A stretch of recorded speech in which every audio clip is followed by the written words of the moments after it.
अस्सलाम वालेकुम क्लास। जी बेटा, अब हमारा जो नेक्स्ट टॉपिक है आज का वो है सेकंड इक्वेशन ऑफ मोशन। मैं आपको रिमाइंड करवाता चलूं कि फर्स्ट इक्वेशन ऑफ मोशन करवाते वक्त मैंने आपको ये बताया था कि जो हमारा टास्क है तीनों इक्वेशन ऑफ मोशन को अटेम्प्ट करने का, वो तीनों इक्वेशन मोशन में ज़्यादातर कॉमन ही है। यानी सबसे पहले आपने स्पीड टाइम ग्राफ बनाना है, y एक्सिस और x एक्सिस। x एक्सिस पर आपने टाइम लेना है सेकंड्स में, y एक्सिस पर आपने स्पीड लेनी है मीटर पर सेकंड में। जबकि यहाँ पर मजीद मैंने आपको ये बताया था कि इस x एक्सिस y एक्सिस इस ग्राफ पर आपने दो ज्योमेट्रिकल फिगर्स ड्रॉ करनी है। एक है रेक्टेंगल OACD और इसके ऊपर आपने एक और ट्रायंगल ड्रॉ कर, एक और ज्योमेट्रिकल फिगर ट्रायंगल ABC बेटा ड्रॉ करनी है आपने। अच्छा, फिर हमारी डिस्कशन ऑलरेडी हो चुकी है कि हम इसको कैसे लिखेंगे, एक्सप्लेनेशन में हम क्या लिखेंगे और डेरिवेशन में। अब चूंकि हम सेकंड इक्वेशन ऑफ मोशन कर रहे हैं तो यहां हम सेकंड इक्वेशन ऑफ मोशन लिखेंगे S equals to VIT plus 1/2 AT square. ये बेटा हमारी सेकंड इक्वेशन मोशन है जिसे हमने आज डिराइव करना है। तो हमारी डिस्कशन ऑलरेडी हो चुकी है कि तमाम साइड्स की इक्विवेलेंसी क्या है।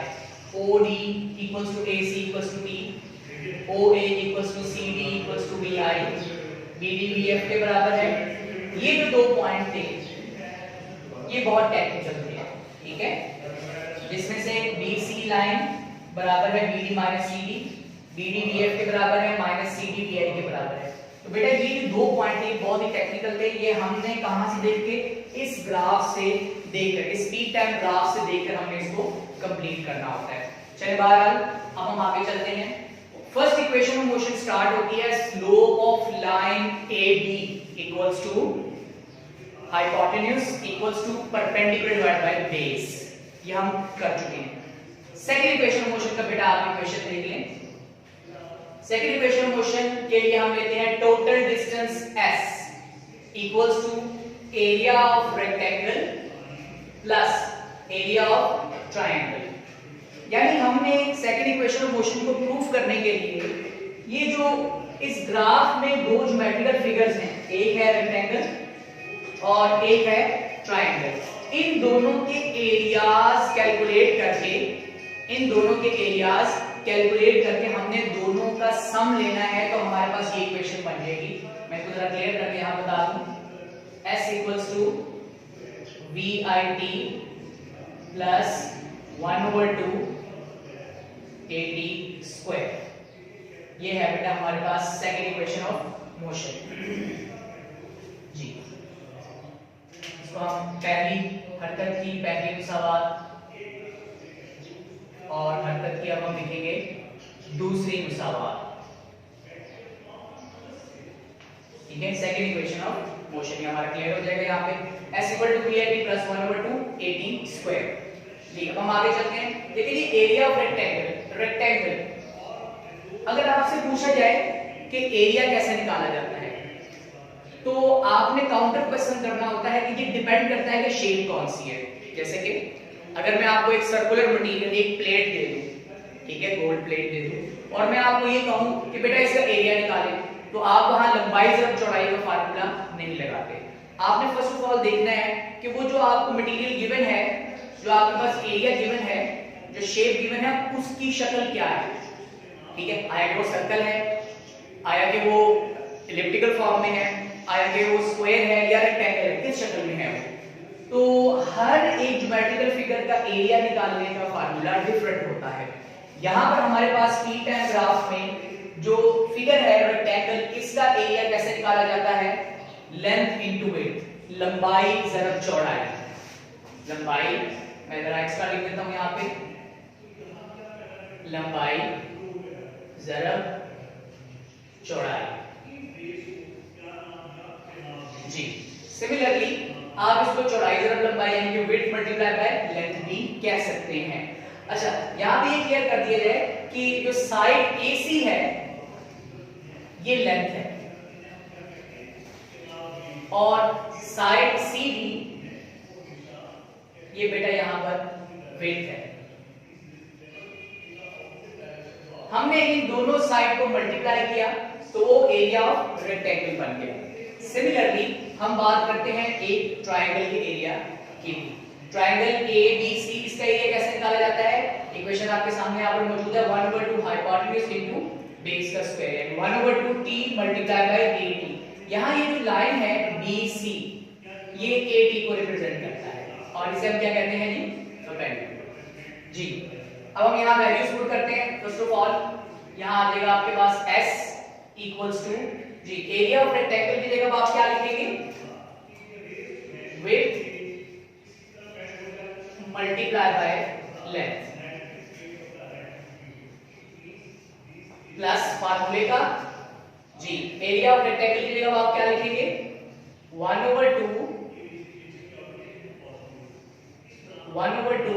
हाइपोटेन्यूज इनटू बेस का होल स्क्वायर, ब्रैकेट क्लोज जी। अब इन ब्रैकेट्स को अगर आप ओपन करें, बल्कि बेहतर है कि आप अभी से यहीं पर वैल्यू लगा दें। विड्थ जी, विड्थ किसके बराबर है? यहाँ पे CD line segment CD multiply by length AC। Width की जगह पे हमने क्या लिख दिया? CD multiply as it is और लेंथ की जगह पर AC, ब्रैकेट को क्लोज करें प्लस 1/2 फार्मूले का हाइपोटेन्यूज। हाइपोटेन्यूज किसके बराबर था? अगर आप गौर करें पहले हमने इक्वेशन लिखी hypotenuse equals to acceleration. Hypotenuse की जगह पे आ जाएगा A और बेस की जगह क्या आ जाएगा बेटा? बेस। इधर देखिए अगर आप इस हिस्से में ये है जी बेस AC। AC किसके बराबर था? OD के, और इसे आप किसके साथ रिप्रेजेंट किया? टाइम से। यहां आ जाएगा आपके पास T जी। तो अब आपके पास इक्वेशन बन चुकी है कुछ इस तरीके से जी। अगर आप इससे पहले एक और स्टेप ऐड करना चाहें, AB इन ब्रैकेट और बेस किसके बराबर थी आपके पास? AC का होल स्क्वायर। अब आप वैल्यूज लिखते हैं। CD किसके बराबर है आपके पास? CD equals to VI multiply AC equals to T plus 1/2 AB equals to A, AC equals to T और होल स्क्वायर। अब आप यहां से ब्रैकेट रिमूव कर दें। S equals to VIT plus 1/2 AT का स्क्वायर। ये है बेटा आपके पास सेकंड इक्वेशन ऑफ क्वेश्चन, जो कि हम लोग अक्सर अपने न्यूमेरिकल्स में यूज करते हैं। एंड पे आप लिखेंगे हेंस सेकंड EOM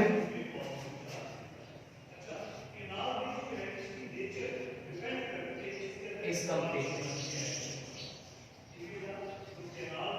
एक दफा दोबारा सुनिए आप।